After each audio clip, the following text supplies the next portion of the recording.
Ring, ring. I looked at my phone, and it said Nana and Papa. I was puzzled because it was midnight, and they would only call me this late if something was wrong. Hello, I answered the phone with resistance. Hey, Megabutt. It was my Auntie Katie on the other line. What's going on? She asked. Nothing, just getting home. What's wrong? I asked. She laughed. Remember when you were younger and I told you that you would babysit my 10 children? I rolled my eyes. Of course I remember. My aunt had always teased me, saying I would babysit all of her kids when she was older. Yes, I do remember this, but why are you calling me so late? Well, she said, how would you like to be a godmother instead of a full-time babysitter? I was confused. Her son Giovanni already had a godmother. My mind was racing. This could only mean one thing. My aunt broke the silence. I'm pregnant, and your uncle and I want you to be the godmother. I was speechless. I was so excited. My Auntie Katie and I have always been extremely close, especially since we were only 8 years apart. She has always been more of a sister and a friend to me than an aunt. I have always made a point of telling her that I would be a godmother to one of her children, no matter what. Being a part of a big Irish and Italian family, being a godparent is a pretty big deal. They are the ones that give the best presents and are the ones you can go to with any problems that you might not want to go to your actual parents for. During the pregnancy, I would go to my aunt's doctor's appointments whenever I could get a chance. When I first saw the baby in an ultrasound, it looked just like a little bean. I decided I was going to call him Bean, my Bean. No matter how much I bugged her, my aunt would not let me find out what sex the baby would be. I wanted to know so I could start shopping for my godchild, but she would not budge. Unfortunately, the baby was due in September, so I would be in school when it would be born. I made my Nana and my aunt promise to call me as soon as anything happened. They said that they would.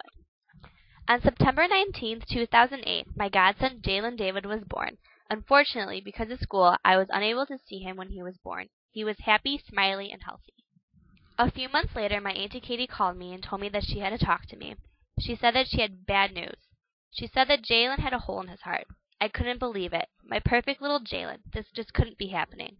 My aunt said that my uncle, her oldest brother, had a hole in his heart when he was born, but it healed with time. The doctors were hoping that this would happen too. Then she said there was more. Jalen was tested positive for the gene for sickle cell anemia. This is because his father, my uncle, is 100% Puerto Rican. She said that though he won't be affected by it, his children could be, but this is something that we couldn't worry about right now. His hole in his heart ended up healing itself, thankfully. Now at the age of 2, Jalen is perfectly healthy. He walks, talks, he talks a lot, and he can always put a smile on my face. It took us a while to build a relationship since I'm always at school, but he now knows who I am and we get along. He calls me Nina because that's what my uncle's family calls their godmothers, so I enjoy the fact that he has a special name for me. One day, I was at my Nana and Papa's house and Jalen was sitting on the kitchen counter. We were goofing around, as usual, and I decided to grab a big plastic cooking spoon and pretend to use it as a sword. Then he decided to do the same thing. We used the spoons as swords and chased each other around the house fighting. When one of us would catch up with the other and take the final stab, the one who was defeated would fake dying. This past fall, my family came to watch me at my final color guard performance. My aunt said that Jalen was screaming Nina throughout the entire performance. During the intermission, he came and said hi to everyone on my team. Since he's a ladies' man, he kissed everyone on the cheek before he left us. The next day, my aunt called me and said I was in big trouble. I asked why, since I didn't do anything to get into trouble. She said that when they got home from my performance, Jalen grabbed the kitchen broom and attempted to spin it like a flag while saying, "See, I do like Nina does." The next time I saw him, I had him spin the broom again, just like Nina. He ended up hitting his parents in the face with the end of the broom.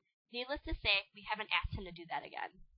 Jalen's favorite place is Chuck E. Cheese, and our papa is usually the one that takes him and his brother. When I was babysitting Jalen one day, we decided to go to Chuck E. Cheese. Later that week, my aunt asked him if she could take him to Chuck E. Cheese to go and play, and he told her no. When she asked why, he said, "Because you're too big." Then she said, "Well, if I'm too big, then how come you let Papa and Nina take you?" And he responded with, "Because they're little like me." As you can see from these stories, Jalen is extremely animated and has a fantastic personality. I'm not over-exaggerating when I say that he means the world to me. I would do anything I could for him, and I hope that Jalen and I will grow closer and have a good relationship when he grows up.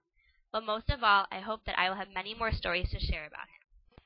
Happy birthday! I love you, Nina. Love you, Nina.